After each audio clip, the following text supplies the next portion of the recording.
سب سے پہلی بات تو کیٹیگری آ جاتی ہے مسلمان، تو کافر یہاں سے آؤٹ ہو گئے، پتہ چلا کہ کافر کے اوپر رمضان کا روزہ رکھنا فرض نہیں ہے، وہ مومن ہی نہیں ہے۔ عقل مند، تو پتہ چلا کہ مجنون، پاگل، ان کے اوپر روزہ رکھنا فرض نہیں ہے۔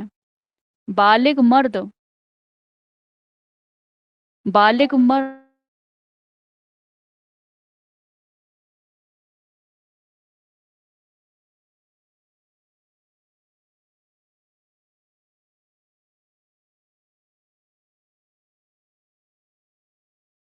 بالغ مرد اور عورت پر فرض ہیں۔ بالغ یعنی کہ نابالغ چھوٹے بچوں کے اوپر روزہ رکھنا فرض نہیں ہے۔ عذر کے بغیر چھوڑنے والا گنہگار ہوگا، یعنی کہ ہر مسلمان پر، عقل مند پر، بالغ مرد اور عورت پر رمضان کے روزے رکھنا فرض ہے، بغیر عذر کے چھوڑنے والا۔ کل ہم نے کیا پڑھا تھا کہ شرعی سفر اگر کوئی کر رہا ہے تو روزہ چھوڑ سکتا ہے، 77 کلومیٹر کی دوری پر اگر کوئی شخص جا رہا ہے یا اس سے دور تو وہ روزے کو چھوڑ سکتا ہے۔ اسی طریقے سے اگر کوئی شخص اتنا زیادہ بیمار ہے کہ وہ روزہ نہیں رکھ سکتا، اگر اس نے رکھا تو اس کی موت ہو جائے گی، تو پھر وہ روزہ چھوڑ سکتا ہے۔ شریعت آپ کو کہہ رہی ہے کہ آپ بعد میں روزے رکھ لیں، آپ گنہگار نہیں ہوں گے۔ لیکن اگر کوئی شرعی کوئی پرابلم بھی نہیں ہے اور بغیر عذر کے آپ چھوڑ رہے ہو تو آپ گنہگار ہو، اللہ کی نظر میں آپ گنہگار ہو، کیونکہ آپ فرض چیز کو چھوڑ رہے ہو، آپ فاسق ہو، آپ کھلم کھلا گناہ کرنے والے ہو۔ اور اگر کوئی شخص رمضان کو ہی نہ مانے تو پھر وہ کافر ہے، تو پھر وہ کافر ہے، اور رمضان نہ رکھنے والا شخص گنہگار ہے۔ کل قیامت کے روز اس کی پوچھ ہوگی، وہ یہ بچ نہیں سکتا کہ میں نے چھوڑ دیے، مجھے یہ پریشانی تھی، مجھے یہ عذر تھا۔ اس کے بعد اب روزہ چھوڑ کون کون سکتے ہیں؟ روزہ چھوڑ کون کون سکتے ہیں؟ تو ہمیں پتہ ہونا چاہیے کہ رمضان کے روزے، ایک تو ہم نے پڑھا کہ بالغ بچوں کے اوپر رمضان کے روزے نہیں ہیں، اور نابالغ بچوں کے اوپر رمضان کے روزے نہیں ہیں، چھوٹے بچوں کو۔ تو پھر ہم کیوں کہتے ہیں چھوٹے بچوں کو روزہ رکھنے کی؟ کہ ان کو عادت آ جائے، ان کو عادت ہو جائے، ان کو پتہ چل جائے۔ اسی لیے چھوٹے چھوٹے بچوں کا جو ابھی شرعی طور پر ابھی بچے بڑے نہیں ہوئے ہیں، آپ یاد رکھیے گا، شرعی طور پر ابھی جو بچے بڑے نہیں ہوئے ہیں، 7 سال کا بچہ شرعی طور پر ابھی بڑا نہیں ہوا ہے، لیکن پھر بھی والدین کہتے ہیں، اور آپ نے سنا بھی ہوگا کہ کہا جاتا ہے کہ بچوں سے نماز پڑھ لو، روزہ رکھ لو۔ کیوں کہا جاتا ہے؟ کیونکہ بچوں کے اندر اس چیز کی عادت آ جائے، اسی لیے کہا جاتا ہے۔ اب بات آتی ہے کہ رمضان کے روزے جو ہیں کون نہیں رکھ سکتا؟ کون ہے وہ جنہیں روزہ نہ رکھنے کی اجازت ہے شرعی طور پر؟ تو حاملہ عورت، نمبر 1، حاملہ عورت۔ حاملہ عورت کسے کہتے ہیں؟ دودھ پلانے والی عورت۔ اگر اس کو رمضان کے روزے رکھنے سے دودھ پلانے میں بچے کو کوئی پریشانی ہو جاتی ہے یا اس کی صحت کو کوئی خطرہ پیدا ہو جاتا ہے تو وہ عورت رمضان کے روزے چھوڑ سکتی ہے۔ اسی طریقے سے حاملہ عورت، پریگننٹ عورت، اگر اس کو کوئی پریشانی ہو جاتی، دیکھو پریگننٹ ہونا کوئی بیماری تو نہیں ہے، دودھ پلانا کوئی بیماری تو نہیں ہے، لیکن ان کیس اگر ایسا ہو جاتا ہے کہ ڈاکٹر آپ کو ایڈوائز کرتا ہے تو پھر روزے چھوڑے جا سکتے ہیں۔ اسی طریقے سے کل ہم نے پڑھ لیا تھا مسافر کے اوپر روزے نہیں ہیں، اور ایک ایسے شخص جو کہ اتنے بزرگ ہو گئے ہیں، اتنا بڑھاپا ان کے اوپر لاحق ہو گیا ہے کہ اگر انہوں نے روزہ رکھا تو ان کی جان چلی جائے گی، یا اب ان کے اندر طاقت نہیں ہے رمضان رکھنے کی، تو پھر ایسے لوگ روزہ نہ رکھیں۔ اب جتنے لوگوں کا میں نے نام لیا ہے، اس کے باقی جتنے لوگ بچ گئے ہیں نا، سب کے اوپر رمضان کا روزے رکھنا، ہر مرد کے اوپر، ہر مسلمان مرد کے اوپر، عورت کے اوپر فرض ہے۔ نہ رکھنے والا گنہگار ہوگا، نہ رکھنے والا گنہگار ہوگا۔ اب رمضان کے روزے کی جو نیت ہے، ہم نے پڑھا کہ شرط ہے، اب یہ نیت کری کس وقت جائے گی؟ سب سے پہلی بات ضروری ہے، نمبر 2، نیت کریں گے کب ہم؟ تو رمضان کے روزوں کی جو نیت ہے وہ صبح صادق، یعنی کہ جو ہماری سحری کا ٹائم ہوتا ہے، اس سے پہلے رکھ لیں، رات سے ہی نیت کر لیں، بہت اچھی بات ہے۔ اس سے پہلے تک کر لیں تو بھی بہت اچھی بات ہے۔ یا پھر اس کے بعد یا پھر اس کے بعد شرعی طور پر جو آدھا دن ہے ہمارا، اس سے پہلے پہلے تک اگر کوئی نیت کر لیتا ہے تب بھی رمضان کا روزہ مانا جائے گا، یعنی کہ رمضان کے روزے کی نیت کرنا جو ہے اس وقت تک ٹھیک ہے۔ اس کے بعد اگر نیت کرے گا تو روزہ نہ ہوگا۔ پتہ کیا چلا؟ پتہ یہ چلا کہ نیت کس وقت کرنی ضروری ہے؟ تو رمضان شریف کے جو روزے ہم رکھ رہے ہیں اس کی جو نیت ہوتی ہے وہ رات سے ہی کر لیں۔ جیسے کہ ابھی ہمارا روزہ کھل گیا، اب الحمدللہ ہم لوگوں کو صبح سے ہماری نیت کیا ہے کہ ہم کل کا روزہ رکھیں گے، یہ نیت ہو گئی ہماری۔ نیت کا مطلب نیت کا مطلب دل سے ارادہ کرنا، نیت کا مطلب دل سے ارادے کا کرنا، قصد کرنا، اللہ سے عہد کر لینا کہ دل سے ارادہ کر لینا کہ میرا کل روزہ ہے، بس الحمدللہ کافی ہو گیا۔ آپ کو زبان سے آپ کو کچھ بھی کہنے کی ضرورت نہیں ہے۔ ٹھیک اسی طرح سے جب ہم نماز پڑھتے ہیں تو نماز میں بھی نیت کرتی ہوں، یہ جو ہم نیت باندھتے ہیں تو آپ زبان سے کہہ لیں تو اچھی بات ہے، کوئی بات نہیں، کوئی گناہ نہیں ہے۔ لیکن اگر آپ نہیں بھی کہیں گے نا تب بھی ارادہ تو کرا نا آپ نے، آپ کو یہ تو پتا ہے نا کہ میں فلاں وقت کی پڑھ رہی ہوں، قضا پڑھ رہی ہوں کہ ادا پڑھ رہی ہوں، جو بھی پڑھ رہی ہوں، تو بس یہ نیت ہو جاتی ہے آپ کی۔ ٹھیک اسی طرح سے نیت، قصد، ارادہ کرنے کو کہتے ہیں۔ اب کوئی کہے گا نہیں میں نے تو دعا ہی نہیں پڑھی آج۔ دعا پڑھتے ہیں بعض لوگ، بہت دعائیں پڑھتے ہیں، دعاؤں کا اہتمام کرتے ہیں، ارے نہیں دعا تو پڑھی نہیں، روزہ ہی نہیں ہو گیا، ایسا کچھ بھی نہیں ہے۔ تو دل سے ارادہ کر لینا کافی ہوتا ہے، زبان سے کہہ لیں تو بہتر ہے، نہیں کہیں گے تو کوئی مذائقہ نہیں ہے، نہیں کہیں گے تو کوئی پرابلم نہیں ہے، کوئی گنہگار نہیں ہے آپ شریعت کی نظر کے اندر۔ اس کے بعد تو نیت اب ہمیں کس وقت سے کرنی ضروری ہے؟ رات سے کر لیں، یا صبح کا جو آپ کا آدھا دن ہے، صبح کا جو آپ کا آدھا دن ہے اس سے پہلے پہلے تک کر لیں آپ، اس سے پہلے پہلے تک کر لیں آپ۔ اب دن دن جو میں بول رہی ہوں، آدھا دن جو میں آپ سے بول رہی ہوں، اس سے میں کیا مراد لے رہی ہوں، کیا سمجھ رہی ہیں آپ؟ تو دن سے مراد ہمارا شرعی دن ہے، ہمارا شرعی دن جو صبح صادق سے لے کے غروب آفتاب تک کا نام ہے۔ ہمارے روزے کا جو ٹائم پیریڈ ہے وہ کہاں کیا ہے؟ ٹائم پیریڈ کیا ہے؟ صبح صادق سے لے کے غروب آفتاب تک کا نام، یہ ہمارے روزے کا ٹائم پیریڈ ہے۔ تو آدھے دن سے پہلے پہلے آپ روزے کی نیت کر لیں تو آپ کا روزہ ہو جائے گا۔ ہاں اگر آپ رات سے ہی کر لو، اور کیونکہ ہم مسلمان جو ہوتے ہیں الحمدللہ ثم الحمدللہ ہمارے دل میں یہ ہوتا ہے، اب ہم نے رمضان کھول لیا ہے، اب ہمیں معلوم ہے صبح ہمیں روزہ رکھنا ہے، تو اب ہمیں کچھ کہنے کی، دعا پڑھنے کی کوئی ضرورت نہیں ہے۔ لیکن کرتے ہو تو بہت اچھی بات ہے، بہت اچھی بات ہے، اس میں تو اس میں کوئی گناہ نہیں ہے۔ بات سمجھ آئی اتنی آپ سبھی کو؟ یہ ہے آپ کی روزے کی نیت۔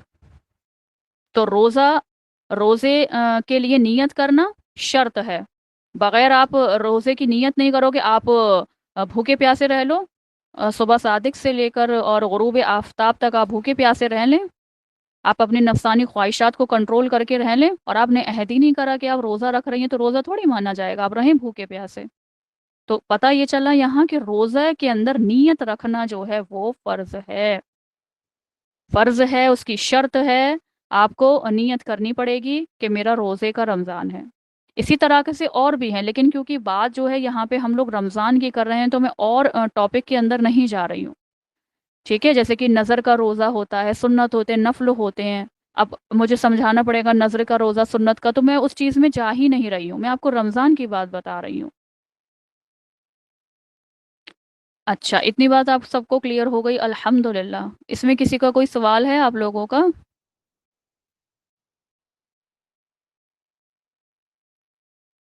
ہوں اچھا، میں نے ایک چیز آپ کو بتائی کہ نابالغ بچے کو روزے دینے کا حکم، نابالغ بچے کے اوپر روزہ جو تھا وہ فرض نہیں تھا، لیکن میں نے آپ کو بتایا کہ عادت ڈالنے کے لیے ہم کیا کرتے ہیں، بچوں کو رمضان رکھواتے ہیں، بالغ ہونے سے پہلے پہلے یہ روزہ کھلوانا، نماز پڑھوانا۔ تو یہ کیا ہے، یہ ہے کہ بچہ جو ہے اس کو عادت پڑ جائے۔ جب بچہ 7 سال کا ہو جاتا ہے تو اسے نماز کا حکم کرنا ہے، اور جب 10 برس کا ہو جاتا ہے تو اسے نماز کے لیے کیا کرنا ہے، مارنا۔ مارنا کیسا؟ یعنی کہ بچہ اگر اتنا ڈھیٹ ہے کہ نہیں آپ کی بات مان رہا ہے تو 10 برس کا ہو جانے کے بعد آپ سٹینڈ لے سکتے ہیں. ہلکا پھلکا مارنا، اس کو ڈانٹ ڈپٹ کرنا، یہ نہیں کہ آپ اسے ڈنڈے سے پٹائی کر رہے ہو، یہ والی پٹائی نہیں.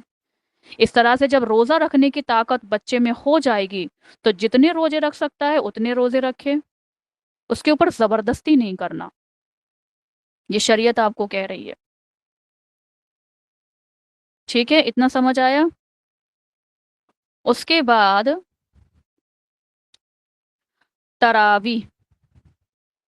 تراوی اور ایک چیز میں نے آپ کو یہ بھی بتائی تھی کہ جیسے کہ حیض ہے، نفاس ہے، اس کے روزوں کی قضا کی جاتی ہے، اس کے نمازوں کی قضا نہیں ہوگی. فیمیل کے ساتھ جو مسئلے مسائل ہیں تو اس میں روزوں کی آپ کے کسی کے 5 ہیں، کسی کے 6 ہیں، کسی کے 7 رمضان ہیں، تو آپ کو ان روزوں کی قضا رکھنی ہے. روزوں کی قضا آپ کو اگلے رمضان آنے سے پہلے پہلے اور جتنا جلدی ہو سکے آپ ان رمضانوں کو رکھنے کی کوشش کریں. ٹالنا نہیں چاہیے کہ ابھی تو پورا سال پڑا ہے، رکھ لیں گے نہیں. کیونکہ ہماری زندگیوں کا کوئی بھروسہ نہیں ہے. رمضان کے روزے فرض ہیں اور فرض کی ہر حال میں ہم سے پوچھ کی جائے گی. تو اسی لیے رمضان کے روزوں کو جتنی جلدی ہو سکے ہمیں کیا کرنا ہے؟ ادا کر دینا ہے.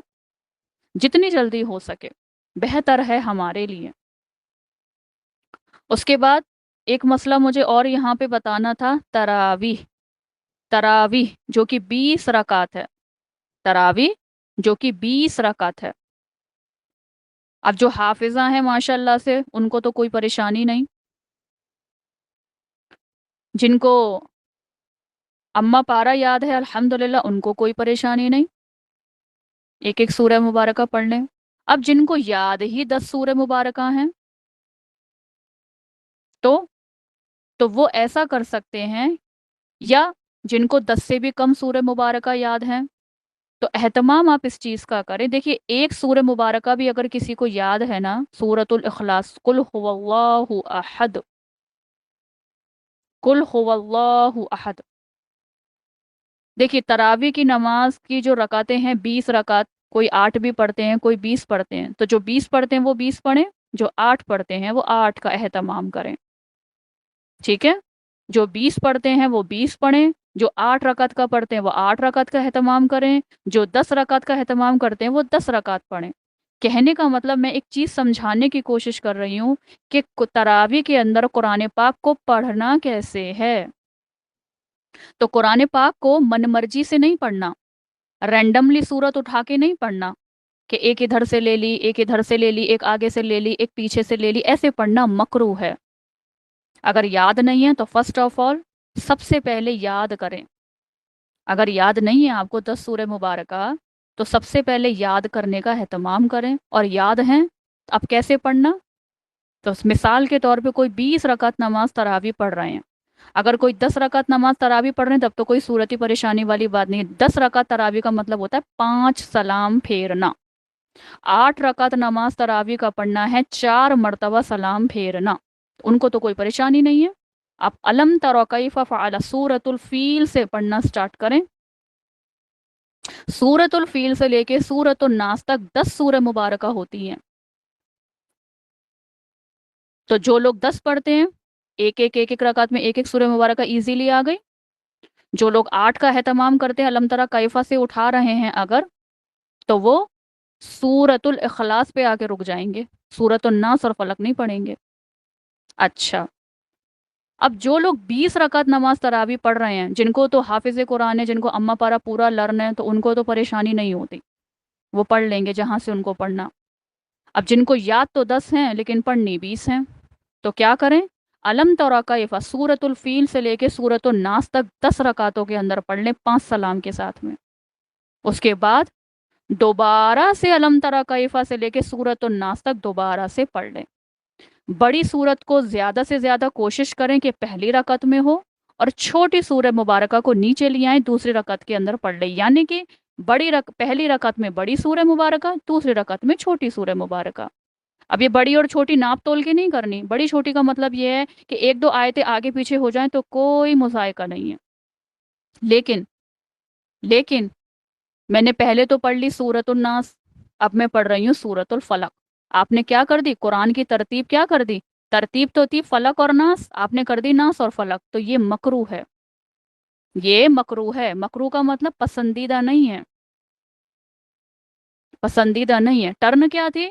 سورۃ الفلق، سورۃ الناس۔ اور یہ خالص میں آپ کو تراویح کی نماز کا طریقہ نہیں بتا رہی، یہ ہر نماز کے اندر ظہر عصر جو بھی مطلب آپ نماز پڑھ رہی ہیں، ادا پڑھ رہی ہیں، قضا پڑھ رہی ہیں، تو کوشش یہ کرا کریں کہ ترتیب سے آرڈر وائز قرآن کی سورہ مبارکہ لے لیں، اور پہلی رکعت میں کوشش کریں بڑی سورہ مبارکہ پڑھنے کی، اور دوسری رکعت میں کوشش کریں چھوٹی سورہ مبارکہ اٹھانے کی۔ 19-20 کا فرق چلتا ہے، لیکن آپ نے کیا کیا؟ آپ نے پڑھ لی، مثال کے طور پہ آپ نے لم یکن سورۃ البینہ پڑھ لی پہلی رکعت کے اندر، اور دوسری میں آپ پڑھ رہی ہیں پہلی رکعت میں تو یہ پڑھ لی نہیں، پہلی رکعت میں آپ نے پڑھ لی قل هو اللہ احد، چھوٹی سی، اور دوسری میں آپ نے کیا کر لیا؟ بہت بڑی سورہ مبارکہ پڑھ لی، تو یہ مکروہ ہے، اس طرح سے قرآن پاک کو نہ پڑھا جائے۔ اب کیونکہ ہم لوگ تراویح کا اہتمام کر رہے ہیں، تو تراویح کے اندر جو لوگوں کو قرآن پاک میں صرف 10 ہی سورہ مبارکہ یاد ہیں، تو وہ اس طرح سے پڑھیں کہ علم تری کیفہ سے لے کے سورۃ الناس تک ایک 10 مرتبہ پڑھنے کے بعد دوبارہ سے سٹار سائیکل کریں سورۃ الفیل سے لے کے سورۃ الناس تک، تو اس طرح سے 2 مرتبہ آپ کی یہ ہو جائے گا اور آپ کی تراویح مکمل ہو جائے گی۔ اب بیچ میں ایک چھوٹی سی بات انشاءاللہ میں بتانا چاہتی ہوں کہ دیکھیے، جب ہم 2 رکعت کرتے ہیں، تو ہر دو کے رکعت کے بعد ہم لوگ تھوڑا سا پوز لے کے تراویح کی دعا پڑھنے کا اہتمام کرتے ہیں۔ آپ میں سے بہت لوگ پڑھتے ہوں گے تراویح کی دعا، بہت مشہور ہے۔ تو آپ یاد رکھیے کہ تراویح کی دعا پڑھنا کسی بھی حدیث مبارکہ سے ثابت نہیں ہے، وہ دعا حدیث مبارکہ میں نہیں ہے۔ اگر آپ یاد کر لی ہے آپ نے، اور آپ یاد کرتے ہو اور آپ اہتمام کرتے ہو، تو پڑھ لیں، کوئی پرابلم نہیں ہے، لیکن آپ سوچیں کہ پڑھنا ہی پڑھنا ہے، ایسا کچھ بھی نہیں ہے۔ آپ تھوڑی دیر آرام کر لیں، 2-3 سیکنڈ، 2-4 منٹ جو بھی آپ بیٹھتی ہیں بیچ میں جو اہتمام کرتی ہیں، آرام کر لیں، درود شریف پڑھ لیں، استغفار پڑھ لیں، کوئی سورہ مبارکہ پڑھ لیں، خاموشی اختیار کر کے بیٹھ جائیں، سب جائز ہے، سب کر سکتے ہو آپ۔ نہیں، مجھے تو دعا ہی پڑھنی ہے اور مجھ کو تو یہی دعا پڑھنی ہے، تو ایسا اگر آپ کر رہے ہو تو ایسا کہیں پر بھی نہیں ہے، میں نہیں پڑھتی، کیونکہ کسی بھی حدیث مبارکہ سے ثابت نہیں ہے۔ آپ تھوڑی دیر خاموش اختیار کر کے جانواز پہ بیٹھ کر چپ چاپ بھی بیٹھ جائیں گی، تب بھی کچھ بھی نہیں ہے۔ میں یہ کب کرنا؟ جب ہم 2 رکعت کے بعد 4 کے بعد تھوڑا سا وقفہ لیتے ہیں، تھوڑا سا 1-2 منٹ کا وقفہ جو لیتے ہیں، اس میں ہم تراویح نماز بہت مشہور ہے، بہت پڑھتے ہیں۔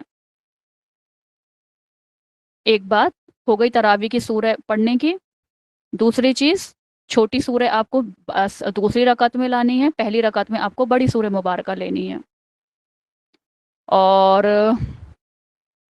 اسی کے ساتھ بیچ میں آپ کو آپ کی مرضی، اگر آپ تراویح کی نماز کا اہتمام کرتی ہیں تو پڑھ سکتی ہیں، کوئی پریشانی والی بات نہیں ہے، ٹھیک ہے، کوئی پریشانی والی بات نہیں ہے۔ کہنے کا مطلب یہ کہ اگر کوئی بچہ نہیں بھی پڑھ رہا ہے، اگر کوئی خواتین نہیں بھی پڑھ رہی، تو کوئی پرابلم نہیں، پریشان نہ ہو، کیونکہ کئی لوگ پریشان ہو جاتے ہیں، مجھے تو یاد ہی نہیں ہے، موبائل میں سے دیکھ دیکھ کر پڑھتے ہیں، تو کوئی پریشانی والی بات نہیں، درود شریف پڑھ لیں، خاموشی سے بیٹھ جائیں، ٹھیک ہے۔ یہ میرا کہنے کا مطلب تھا، سمجھانے کا مطلب تھا۔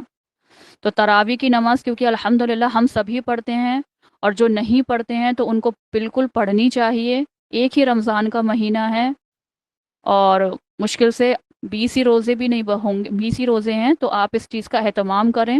سنت موقدہ تراویح کی نماز جو ہے وہ سنت موقدہ ہے، پہلی بات فرض نہیں ہے، فرض نہیں ہے، لیکن بغیر عذر کے آپ تراویح چھوڑ رہے ہو تو آپ گنہگار ہو، یہ سنت موقدہ ہے۔ سنت کی 2 کیٹیگری ہوتی ہیں، سنت موقدہ، سنت غیر موقدہ۔ تراویح کی نماز پڑھنا سنت موقدہ ہے، پڑھنا چاہیے، بغیر عذر کے نہیں چھوڑنا ہے۔ ایک ایک سجدے کے اوپر بہت فضیلتیں رکھی گئی ہیں، اب یہاں پہ اس وقت ٹائم نہیں ہے میرے پاس کہ میں اس کی فضیلتیں بیان کروں، اور ماشاءاللہ سے الحمدللہ سے آپ سب جانتے بھی ہوگے اور اہتمام بھی کرتے ہوگے۔ تو تراویح کی نماز ہمیں بالکل نہیں چھوڑنی۔ رمضانوں کے دنوں میں سنت اور نفل فرض کے مانند ہو جاتے ہیں، اور فرض کے درجات اس سے بھی بلند ہو جاتے ہیں۔